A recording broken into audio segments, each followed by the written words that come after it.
this up real quick here, but yeah, I know James had a lot on Frank Klopas ball, but honestly, like, here's the only story: we have yet to sign Gregg Berhalter. Mm-hmm. That's it. We have yet to get Gregg Berhalter, and in fact, he might be having dalliances with other teams.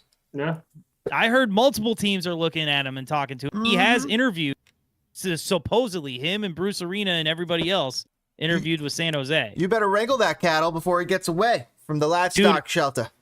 You know what's worse than having Gregg Berhalter is losing out on Gregg Berhalter. Imagine he goes to San Jose. Oh, soul crushing. Or anyway, imagine he goes to Seattle. Or imagine. My theory is this: the man just bought a mansion for like I don't know whatever $1 million amount it was. He has family here and everything. I mean, he bought a mansion in Illinois. In Chicago. Why would you do that? Oh, did he get Casper's old house? Oh wow! I don't know. He actually lives in a Lakeview area, I think. Okay. So I can go terrorize him if I wanted to. Yeah. So here's the thing, though. Like, if the man bought a house here in Chicago, knowing how taxes are and all that stuff is, he wants to stay here, clearly. So, what better way to kind of, signify that, or make what better way to stay somewhere than get a job there? Exactly.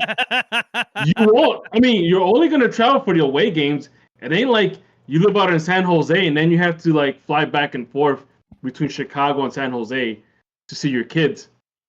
I mean, until it's done, I'm still nervous. It needs to get done. It needs to get done so it can save us from this Frank ball, because Frank ball is anything but attacking the middle of the field. It's nothing but it's like on Football Manager, he just sets it to early crosses, mixed cross. It's just crosses. There's no play through the middle. There's no the plays through the sides, and it's crosses. Just crosses up crosses. Not there anymore. With one target, and he's not even a huge header guy. Watch all of the highlights of Chicago Fire this entire season if you want a fast version of it, but basically you will see the majority of the Chicago Fire shots come from these crosses, and they're not great shots. They're half chances half the time. Meanwhile, when you're watching that same video, you watch how many times the other team attacks through the middle of the park. Not only through the midfield part of the park, but through towards the penalty part of the goal. When you're at the top of the 20-yard box, basically. The Fire are never taking shots or trying to get to those areas so they can take shots ever. It's always cross. It's like there's just like a force field in front of the penalty area of every single soccer team they've played this year, bar none, almost. I remember one goal that Guti scored where he drove that area, which I'm talking about, that he did that one time. That was literally the first goal of the season. It was the first goal of the season, and we have not seen it since. It's like they forget how to play soccer once it gets to that final third. Like I don't know, but we have Tom Barlow. We don't know how to play in the final third. Like, oh my god, dude, Tom Barlow. Oh man, it's hard to say anything about this team. I'm gonna put that guy up right next to what's the guy's name? Harrington. David Arshakin. Dan Harrington. They're even better. David Arshakin. Nothing says the Chicago Fire like Michael David Arshakin. Michael Harrington. Don't besmirch the name about Michael Harrington. That's my wife's favorite Michael player. Harrington. I tell you what, Michael Harrington may not be the best soccer player on the planet, but he damn sure has a ride or die wife. And on you top gotta of respect that. He was a ride or die for Chicago. Dude was overmatched every week, but he tried his hardest. I am unironically a huge Michael Harrington fan. Like, I was a fan when he was at Portland. And I was so happy when we signed him. I like Michael Harrington. I'm a big fan of Michael Harrington. He was trash when oh so man. At least what I saw in the field was trash. Like, he's my wife's favorite Fire player. Was it the man bun? It's the man bun. That's what she calls him. She's like, "What happened to man bun?" And I told him like he wasn't. He wasn't long for this world when he came to Chicago and gave all his best years to Portland. But he worked so hard. He was such a hard worker. He set such a great example. Yes, his talent was behind him in those years that he got to us, but still, I thought Michael Harrington was an amazing. He put out an amazing effort in the jersey. He never quit. Never quit.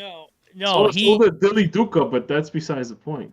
Oh man, dude, we have had a cavalcade of could have beens. Man. Kennedy Bonanique. Oh man. Bonanique. Oh God. Kennedy. Those were the times when I would fall for it. When the Fire would be like, "Oh, they're signing a guy I never heard of. He must be good." New season of FIFA. Let's go. Like Hurtado. Oh God, dude. Oh my God. This team, it's so hard to talk about or be excited about because there's so much that could be very exciting. We have 2 open DP slots. Supposedly Gaston Jimenez is out of contract. We have a keeper. I hope half this defense is out of contract based upon what I saw. Salquist, Suke, and Olmsberg can all go. And I don't know if any of the technical directors have watched any of these past few games, but all 3 of the dudes are shit. And also these are Frank's tactics. 3 in the back line, absolutely awful. Olmsberg and Salquist don't know shit from Shinola. Meanwhile, Suke is getting bossed every other play. Every other play. He lost the Nashville game. He was the reason for the first goal in the game for Montreal. This whole back line is awful. When they play with Turan, they got to win. The game before that, they lost. Turan's not that great either. Turan might be the best of what's there, but it is awful. And also, these are Frank's tactics. Also, Chris Brady, if he's a Fabergé egg, that egg is broken. That egg is broken. That egg is breaking and cracking before our very eyes. That kid had potential. Say that about a keeper they're destroying him right now. So here's the thing, though, is his confidence. Depending who we get as a head coach, we have to keep this in mind. And I know Toke, you want results now. You want to be like the 2016 Cubs. Just give up your whole farm system for results. Just 1 year. But here's the thing. Here's the thing, though. Next year, you don't want to hear this. Next year is going to be a transitional period. It's been a transitional period since 2017. Yeah, no, listen. Hold on, DPG. When you sign a DP, especially in our current situation, they cannot be, I don't know, man, let's see if this guy plays well. No, it's got to be good players, which means we have we are forced to have to sign quote-unquote quality good players this offseason. We can't even get around that. We're technically have to, which means they should be ready to go minute 1, which means that really the first month and a half should be ugly while they all get used to playing with each other. But there should be no reason to miss the playoffs. And even that makes me mad because honestly, we have sat so long. We have given them so much time to incrementally get better that there's no more we made the playoffs. You might as well win the wooden spoon, dude. You got be the best fucking team in the league. The best thing that we could hope for next season, based on the situation we're in now, or we've been in for a while, especially with our former or soon to be former GM, we should be striving for at least a playoff spot next season. No, listen, it's an we haven't made one failure. since 2017. It's been it will be I get it. Failure. I get it, but you're hyping yourself up, knowing that next year is going to be a transitional period. Hold on. We have Chris Brady in the back. We have Aragoni on the wing. We have Kellen Acosta in the center, and we have Hugo Kuiper scoring goals. And then you add Aragoni is alone. He'll be back. Then you add 2 more DPs to that. There should be if we are lower than 4th in the East next year, it's an abject failure with a new coach, 2 DPs. No, yes. This is why I say this. This is why I say it's not. Because first of all, whoever takes over, whether it's Triple G or I don't care if it's a Bruce Arena, they got to replace a lot of guys. They're gonna clean house, and you got to put bodies there. And at the same time, you're not going to get all your guys. Because some of the guys that are on this team now, their contract is not up till the end of next season. So you're still going through the motions until at the end of next season. Sell them for a loss. I wish it was that easy, but like at the same time, look what happened with Shaq. We couldn't get rid of him. Yeah, because we were looking for money for him. Look, we have to sell these guys at a loss. Gaston Jimenez has been linked to Boca Juniors for 9 years. Then that means lower the number. Gaston Jimenez is like you said, like money laundering. Like this man has had his contract status changed so many times, and his contract date extended so many times. Like, it would not shock me if the man is still here in 2031. If he is here next year, I'm gonna scream. I'm just gonna, He might be here next year. At this point, he what? He might be here. I mean, why? Honestly, another thing too is we need to get an attacking midfielder. Like, I get that people are hyped up on Brian Gutierrez, but he is not the one. No, if we got 2 solid wingers, he would develop in the center attacking midfield. No. We played that wing game, and it hasn't worked out for us.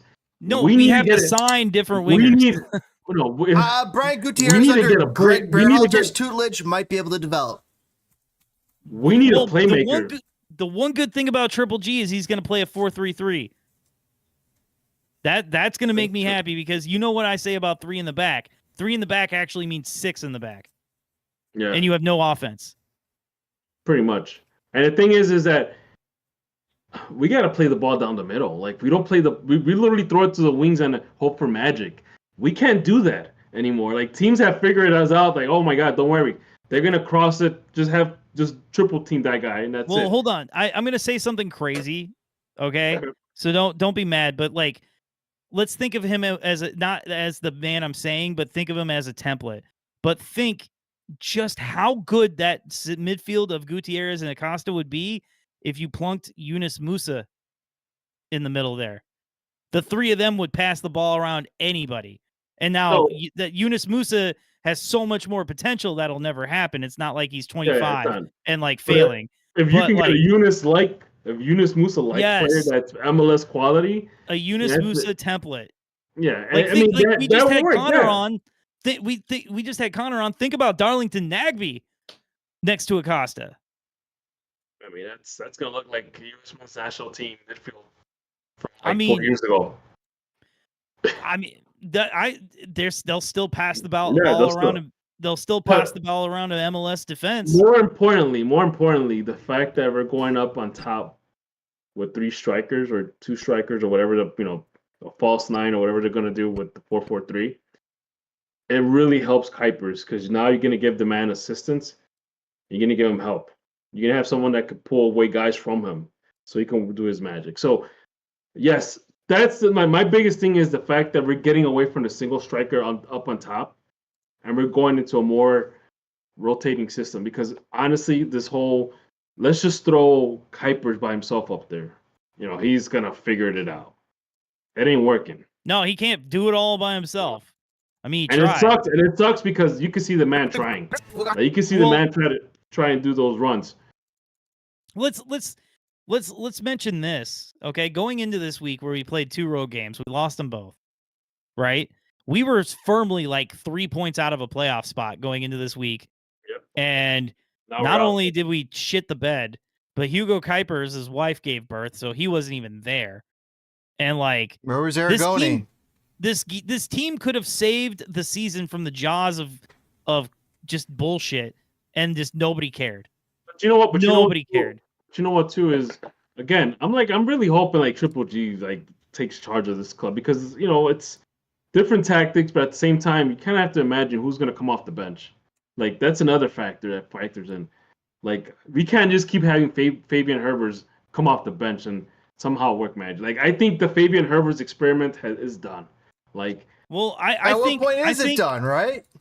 Well, I mean, Fabian Herbers would be fine if he's like 4th on the depth chart in the center of midfield, man. There like, you go. Yeah. Like that's the kind of player you want in that spot. That's like a deep team, because the thing is, Barlow and Koutsias has got to go. They gotta you go. You got to get rid of both of them, and you got to sign Amari to a deal. But then you got to also get a guy. Amari can't be the first guy off the bench. You got to get another guy, a guy you should have signed instead of Barlow. But here's the thing: didn't Tusu mention that Boba C? I would love Jeremy Abobasi over Tom Barlow. Oh my God! I think Boba C will be starting. He wouldn't even be on the bench. He'll be starting over Kuipers.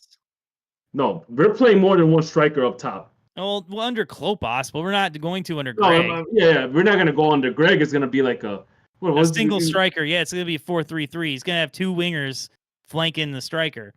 Yeah. But I don't know, man. This team. I said there was nothing to say about this team, and then we complained for 10 minutes. And now we're going on hour and 40-minute podcast plus. It was a beautiful show. But it was a beautiful show. It was. It was so fun having Connor around, and everybody, we love you. If you made it this far, like, subscribe, comment, all the other good stuff. Punt the like button. I'll let James go into a spiel in a second, but just thank you. This has been a good year so far, man. And grab that like button by the crest, and just there you go. Yes. All right. So, hey, is everybody? What are we doing? Are we going to Bridgeview this weekend? No, I'm out. I freaking get I traded in all my tickets for a game out in. My St. Louis trip got canceled, so I'm not sure if I'm going to go camping or if I'm going to go to the game. Ooh. So I'm not entirely too sure, but anyway, I might be having a delightful time with the wife. All right. Well, we'll see if we see you at Bridgeview, everybody. All right, everybody. Peace. See you guys later.